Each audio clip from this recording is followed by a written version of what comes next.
Hello, friends, and welcome to another episode of TV is Our Real Mom. I'm Dave. I'm Catie. And today we will discuss Survivor Second Chance episode 9? Yeah. I think. And I don't even remember what it's called. Do you remember the title of the episode? Oh gosh. Witch's Coven. They named the I episode. think it's what it was Coven. called, Okay. yeah. So clearly you know where the title of that one comes from.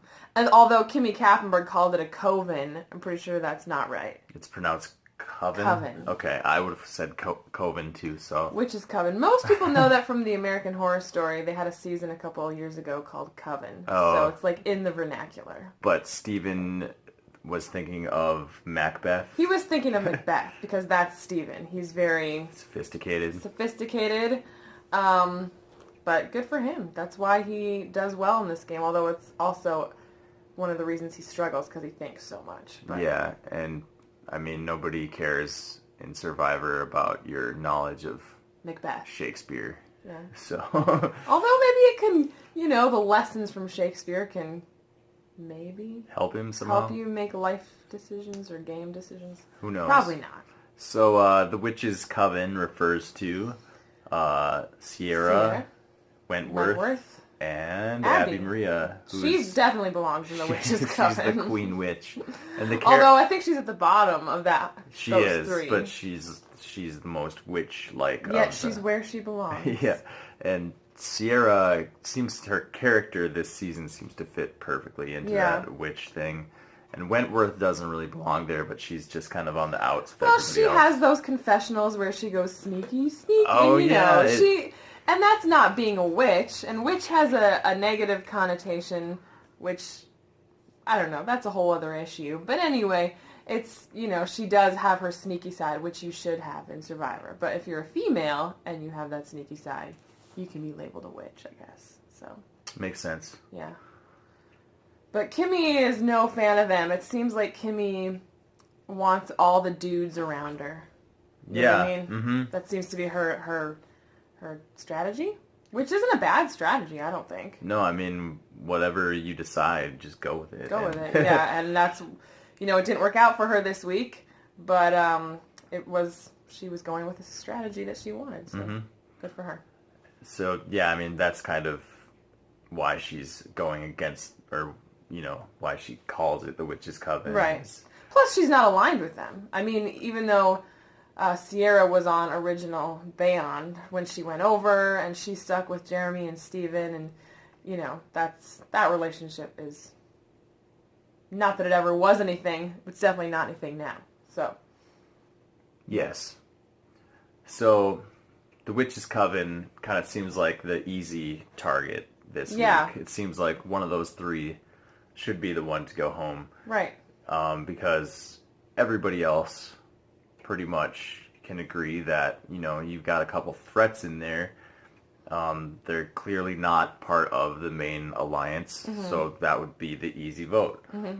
So, I mean, that's why we should talk about, why does Steven go to decide... them? Well, going to them makes sense, but why now and why Kelly Wigglesworth? Like, why did he decide to make this move? I've been thinking about that for a few days, and I don't really know. I think Steven is obsessed with having these flashy moves he can show to people in a final speech. He's thinking about the resume. Yeah, he's thinking about the resume because he knows, and apparently it's consensus, that Steven's just his personality or his persona would not be able to win at the end against many people. So he has to have all of these things he can show them, these moves that he made, to compensate for that. Yeah, and I can see that. I feel like Steven's the type of guy where when you're hanging out with him on a day-to-day basis, he's not... It's hard for these more, like, rough and tough kind of people, like... And, he's so awkward and dorky and... Like, watching him try to chop things, it's, like, kind of sad. Yeah, but after you spend 25 days with someone, isn't that kind of just like, oh, that's Steven, and it's just, it becomes more endearing But to hand someone $1 million, you know, like you have to have a certain amount of respect for them, I feel like. And there's sort of this like with Steven, there's sort of this like laughing at the nerd kind of thing going on. And it's sad because that would be me out there too. But It would like, be a lot of people. that would be me. So, but I feel like these players like are really going to have to really respect the person they want to hand the money to. So I think that's part of it. Maybe I'm being a little too hard on Steven, but I mean, I see some of that going on. Some of the ways people look at Steven, some of the looks they give him, it's like, kind of goes back to that. Well, it's not just that, it's... Like, you can't take him seriously, kind of, you know? When there's someone like JT to compare him to, you know what I mean? Or Jeremy.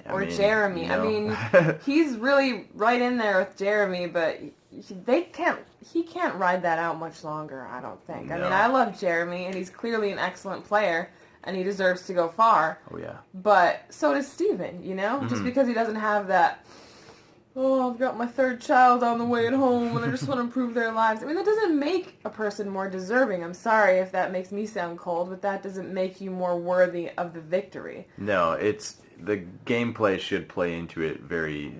But big. Jeremy has been playing a very good game. Yeah, so if that's what they use as their criteria, you know, that's fine. Because Jeremy has been playing a better game than people even know because of the 2 idols that he now has. So, which is, I don't know, what do you think about that? The second idol? Oh my god. I always get kind of annoyed when people have 2 idols because it's like, it's so unfair. And it seems, I mean... Of course, Jeremy could get voted out next week with both idols in his pocket, and it's totally irrelevant. But at the time, it seems like just so unfair. It seems like a foregone conclusion that Jeremy wins this season. You know, when someone's got 2 idols like that, it's like, oh, it's over. Yeah. And when that happened, I started thinking on the last few seasons, who has had those idols and have they won? Last season, who had an idol? Mike Holloway. Okay, season before that, who had an idol? Nadia. Natalie. She won. Season before that, who had 2 idols? Wait. Kagayan. Tony. Right, and the season before that, Tyson had an idol. In Blood versus that's Water. The last 4 in a row. So it really, there were other idols in there, don't get me wrong, but especially if someone has multiple idols, like Tony, I mean... But the season before that, wasn't that Malcolm with 2 idols and he lost? You have the other hand where Malcolm had 2 idols and an immunity necklace. He uses all 3 in the same night and gets Philip Shepard out, but he ends up going home very soon after that. I mean, that was amazing. That was like one of my favorite tribal councils of all time. Yeah, it was a good one. I mean, knocking Philip Shepard out. And we've waited 2 seasons to see him actually get knocked out of the game, so it was worth it. And it happened in such a... But, I mean, for Malcolm's game, he could have just hung on to him. He could have kept going. Yeah. He could have won, like, 2 more immunities. Yeah. And then just played his idols, and he would have been fine. But he would have, once he had dwindled or rationed them all out, he'd be gone again, because he knew they'd pick off his amigos. If you think about it, though, I mean, there was no strategic reason to play both those. I mean, winning that vote, getting Philip out. Maybe that's just how bad they wanted Philip out of the game. I think, no, it comes down to, like, logic went out the window. It was like, I hate Philip Shepard. Yeah. That's all it was. No, I agree. So it doesn't, just because you have 2 idols doesn't necessarily mean you're just guaranteed a path to the end. No. But so do you think that... But it feels that way because Jeremy's in such a good position to begin with. Right. Although his name is starting to come out. Sierra's mentioning his name, throwing it out there, saying, if you go to the end with Jeremy, you're dumb. And Steven, of all people, Steven knows this. Mm-hmm. But he does not know that Jeremy has 2 idols. At least I don't think he does. Jeremy would be stupid to tell him that, to tell anybody that. So, I mean, how do you see this playing out? Do you see Steven going after Jeremy soon? No, I think Steven truly doesn't know about these idols. Nobody does. He's in the dark about it, and his plans all pivot around Jeremy not having 2 idols. So Steven's screwed, man. Do you think Steven has entertained the possibility that anybody, especially after Wentworth played her idol, that anybody could have an idol, including your closest ally, and not tell you about it? No, he trusts Jeremy so much, he doesn't believe Jeremy has any idols. That's what I think. Well, yeah, because he has to remember. Jeremy's done an excellent job of pretending that he doesn't have any idols. He goes and looks for idols, even though he has two. I mean... And Steven was the one saying, let's look for an idol so, like, we all have it. And so maybe he thinks that Jeremy shares would do the same thing. But I feel like that'd be very short-sighted of Steven if he actually believed that. I think, people, in relationships, they trust people, and that's what happens. And I'm willing to bet that the thought has at least crossed his mind. He perhaps has written it off. I think he doesn't think Jeremy has idols. And so what you could see happen is as soon as, like, Steven's has a plan to take Jeremy to, like, 6 or 5 or whatever number it is, and that's when he plans on striking. But that's when Jeremy plans on using the idols. And you'd be stupid not to use your idol when you only have, like, one more chance to use it. Don't save it as a freaking memento. Use it just in case. Yeah, you might as well. And the question is, will Jeremy put his vote towards Steven, knowing that Steven has decided to turn on him, or will he, be putting his vote on someone else who he thinks is targeting him, like somebody that's still in the game who would obviously be going after him, like Abby Maria or something like that. So what do you think that Jeremy's plans are as far as Steven goes? Does he want to keep Steven for a long time? Yes, I think he thinks he can beat Steven based on some of the stuff I talked about earlier. Yeah. He thinks people will see Steven as, like... Steven's very smart, but in other ways he's incompetent. Or, he's... But let's not pretend, and I'm sick of people pretending that Jeremy is a challenge beast. He's not. No. What challenge has he won? None. His team got their ass handed to them in the reward challenge this week, okay? Yeah, he's no good at challenges. He's not a good challenge. He looks like he is. He's not. So, I hope if he does make it to Final Tribal, no one says anything about Jeremy being good in challenges or something. I hope that that's just a blatant lie. Yeah, that's just flat out. And the only reason they're saying that is because he looks jacked. He is jacked. He's got show muscle. Yeah. But he's not using it. So, yeah. No. Yeah. Yeah. Yeah. Okay, so Jeremy wasn't the only person who got an advantage this week. Yes, another person got an advantage. His name is Steven Fishback. And, I was impressed with Steven Fishback. And Fish showed himself to be a fish. Yeah, he swam. He beat Spencer, who is good at challenges, unlike Jeremy. Yes. And I think it really did come down to maybe, like Spencer said, like, I think hesitated. Steven got in like 1 second sooner, just barely enough to beat him. But I think that CrossFit that Steven did preseason probably helped, honestly. Like, if he wasn't doing that CrossFit, he doesn't get that advantage. Steven's cut. I mean, he looks cut. Good. Yeah. I mean, he's getting skinny now, but he's just awkward. I mean, you're gonna get scrawny as hell out there. Yeah. I mean, if you're already built like that, you're gonna lose a lot of weight, and that's just how it goes, man. But anyway, let's talk about what the advantage is. He beats Spencer by like half a second to the advantage, and what it is it gives you... What it is. It gives you the ability to, in front of everyone, pick somebody out and say, your vote doesn't count, I'm stealing it, and therefore he gets 2 votes, and that person gets none. So, in my opinion... it gets really complicated, how this would actually work. I haven't actually taken the time to think about the permutations. Is that that works. Right? Sure, yeah. The permutations of how different ways you could use this. I just know without having to think about that there's got to be a million different ways you could use this. Yeah, and I think 1 vote matters a lot more when you're closer to the end. So yeah, I feel like the fewer votes there are. Yeah, I think you got to wait a little bit till 1 vote can actually make a difference. If you can, I mean, other people are saying that he should use it more quickly, as quickly as possible and this is a good reason, because as soon as you use it, everyone's like, oh, his advantage is gone. I'm not worried about him because anymore. The longer he keeps it and the more mystery that builds around it, the bigger target. Everyone knows he has this advantage. I don't know what it is. He could still use it. Let's get him out.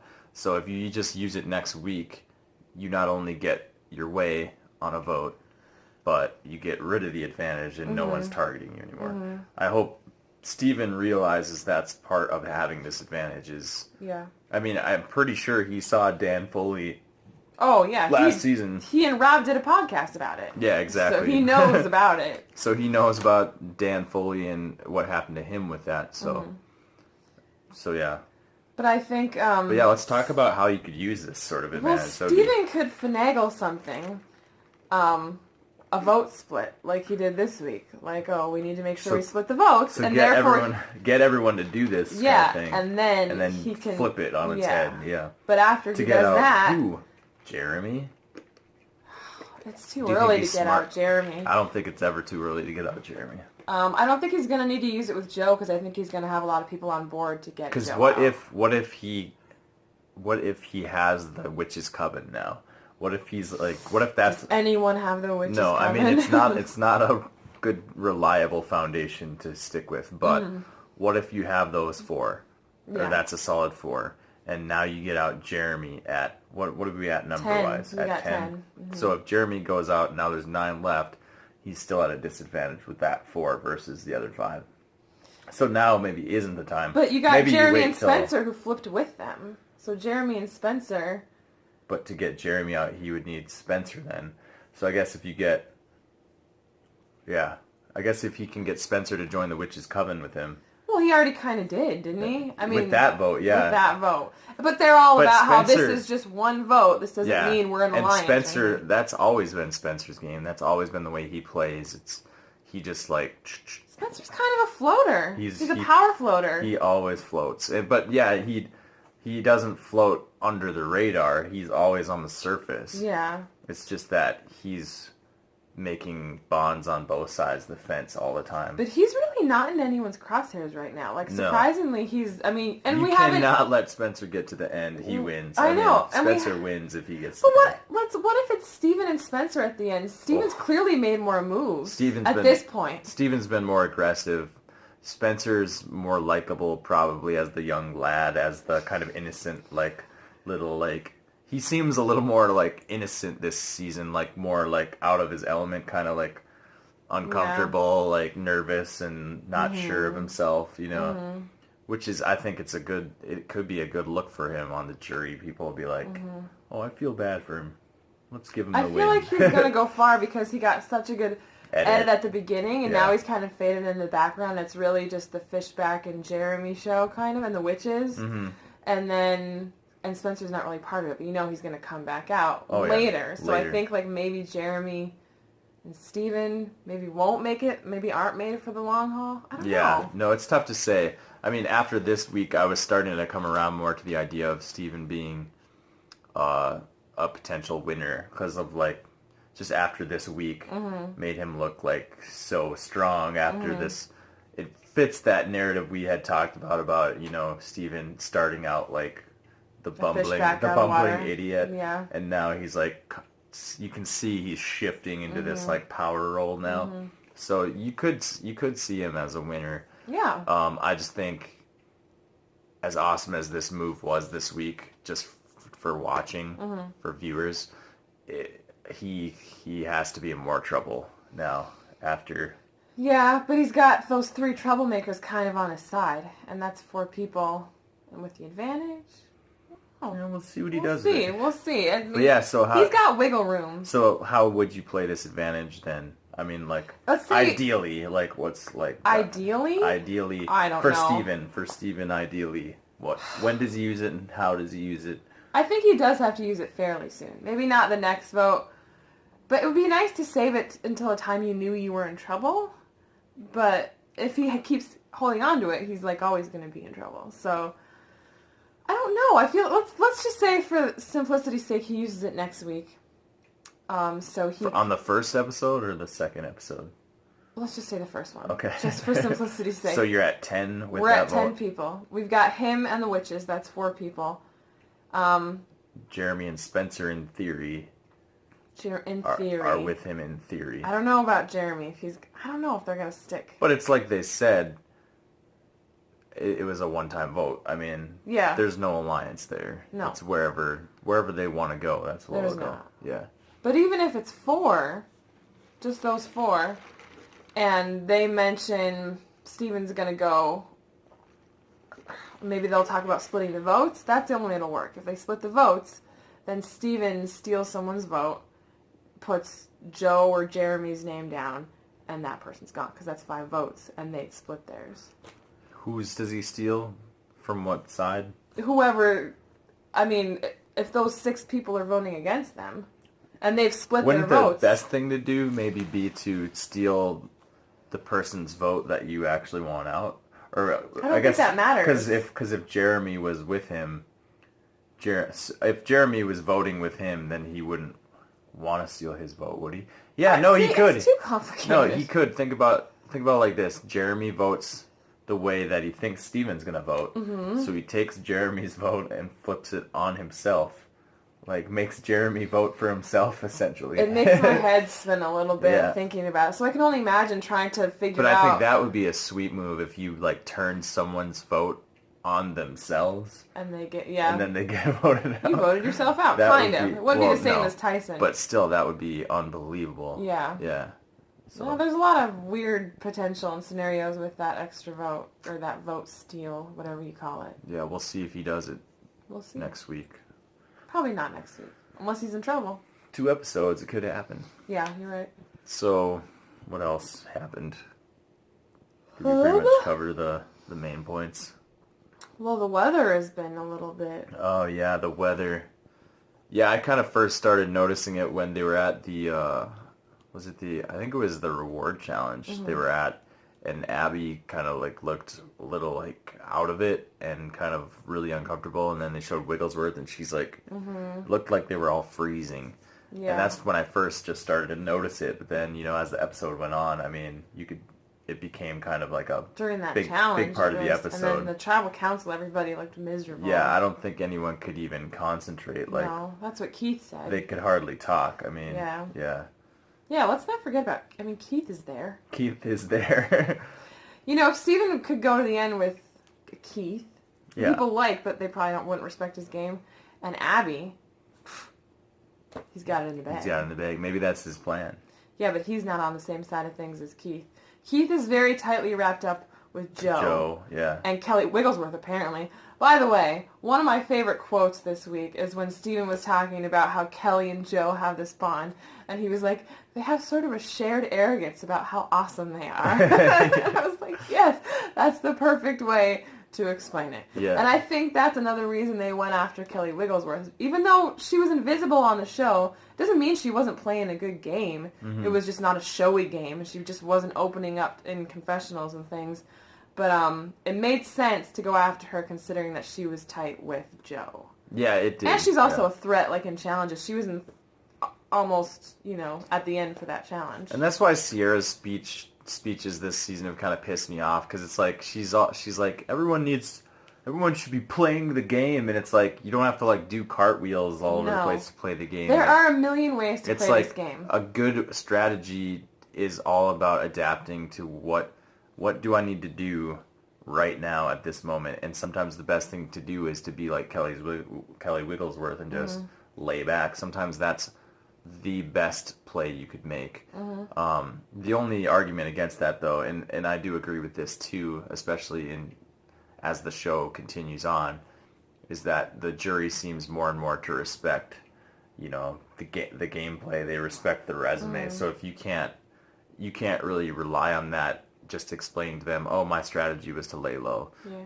It doesn't really earn you the respect to win the game. So, but there is a time and a place to. Sierra's willingness or over-willingness to make these moves for the sake of making moves has gotten her in the position she's in, where she has to bitch and moan about it because she made that move against Wu, you know, because her name was brought up, and it's understandable she was upset about that, but she made a move that kind of bit her in the ass. And so now she's saying everybody needs to play. When it was playing that way hard in the first place, they got her where she is. Yeah, her best strategy at that point was probably to just go with lay it, back. But keep your eye on Savage and be like ready to cut him. But lay back, right? I mean, don't make waves or anything, you know.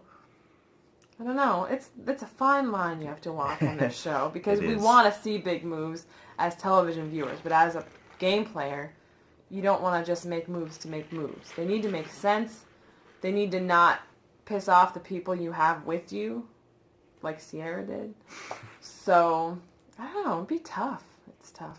And she's now, because she's at the bottom, now she's just, flailing around and crying and saying what she can say to get people to second guess their alliances they think are so strong. And now Kimmy and Tasha, it'll remain to be seen how they react to this Tasha. vote. I forget Tasha's there.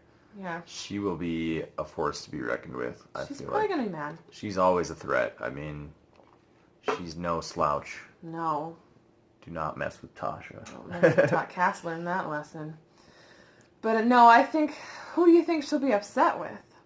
I'd say probably Jeremy, because I feel like she has the tightest relationship with Jeremy, and maybe I'm wrong, but I feel like that's what I've seen in the edit of what they showed us. I mean, I haven't been watching the secret scenes or anything, or behind You should, they're good. Yeah, I should. And the Ponderosas are really good this year too.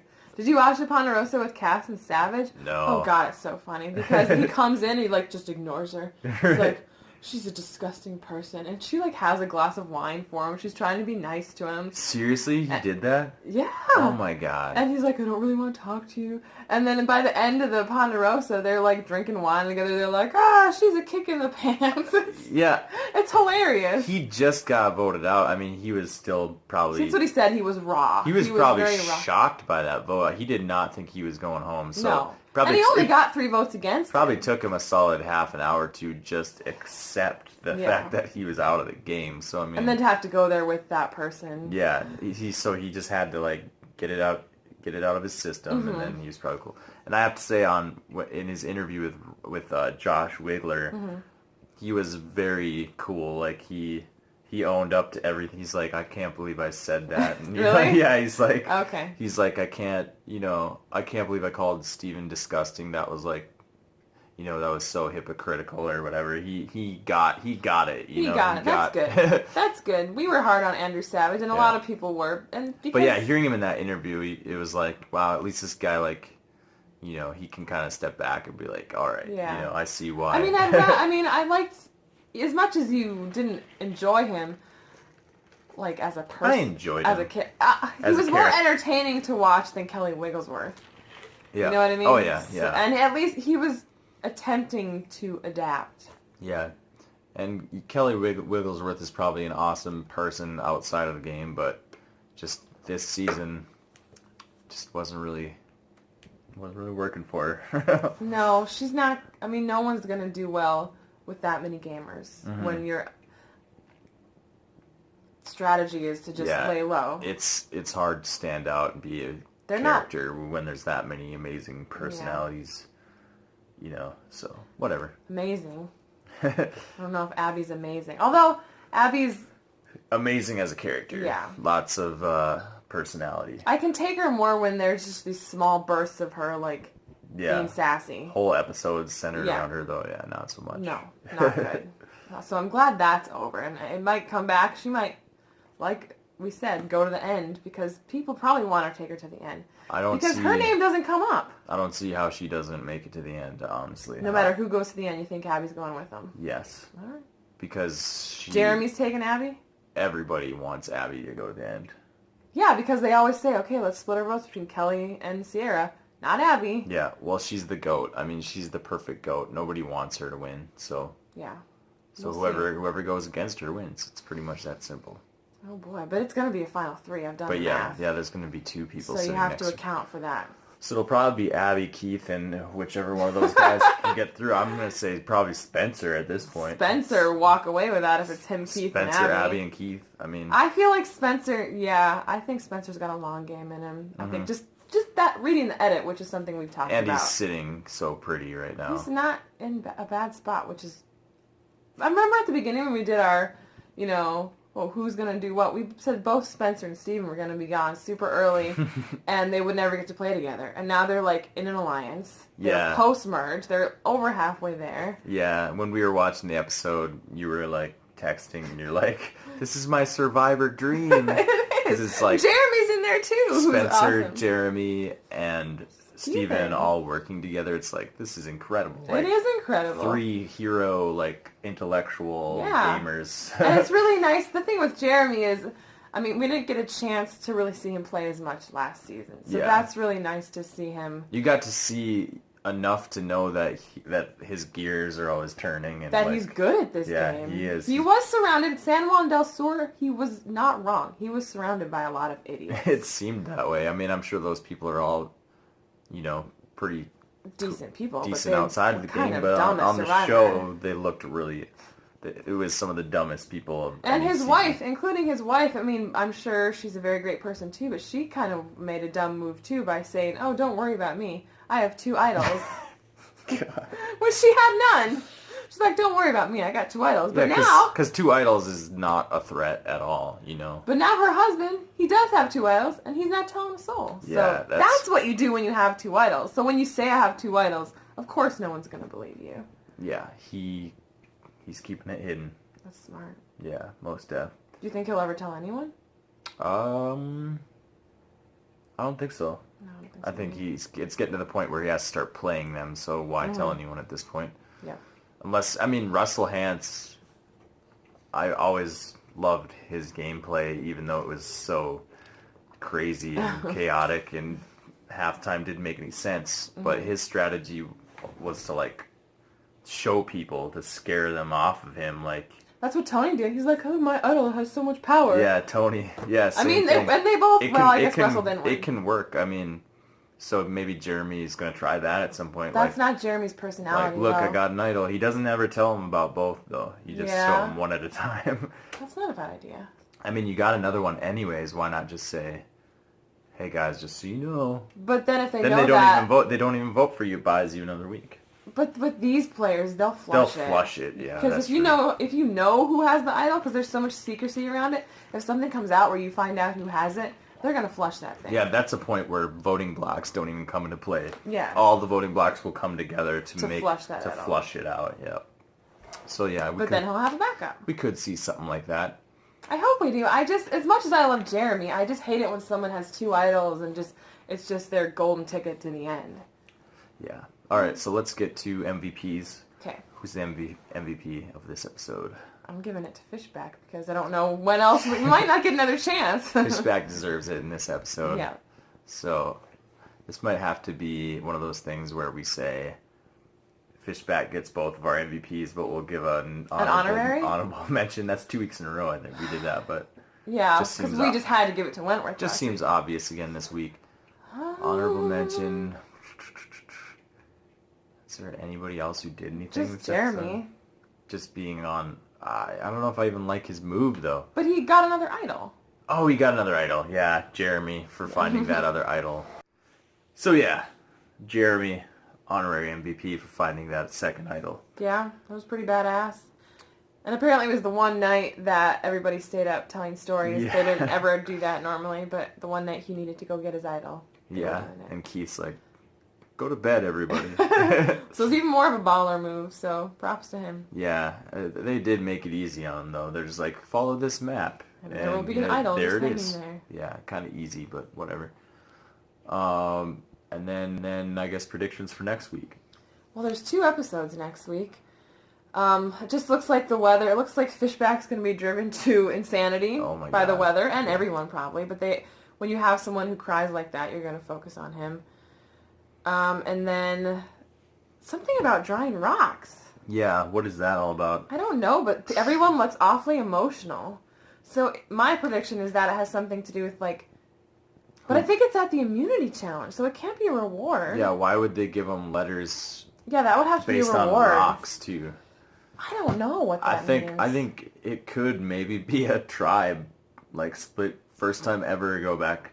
Because Andrew Savage did say, he's quoted as saying, you're going to see something happen this season that's never happened on Survivor before. So I'm thinking they're going back to tribes for a couple votes. But they're not buffs, they're rocks. They draw rocks to see which buff they get?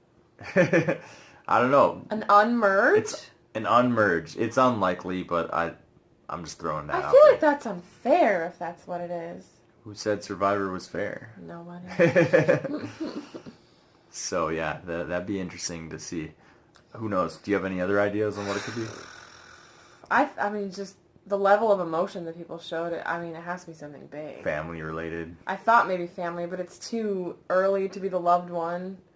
Maybe it's like something warm. Maybe that they're super emotional about how cold it is. Yeah, they're probably suffering pretty bad. So that could be it. It could be like someone has to go back and live at Angkor, and that's why they're weeping. Oh my god, that would suck. I don't know. It could be anything. It really could. So yeah, I hope it doesn't. If there's 10 people, so it could be 2 tribes of 5. Those are small tribes, though. Could be. We'll see. So, two votes then next week. Who are the 2 people going home? I mean, Joe's got to be one of them, right? Joe, yeah. Maybe Joe and a witch. Joe and Wentworth. Joe and a witch. Yeah. That's what I'm down. I'm in with that. Okay. Joe and Wentworth. Yeah. So that's what's happening next week. Mm-hmm. All right, guys. Thanks for tuning in. We will see you next time. Have a good one. Good night.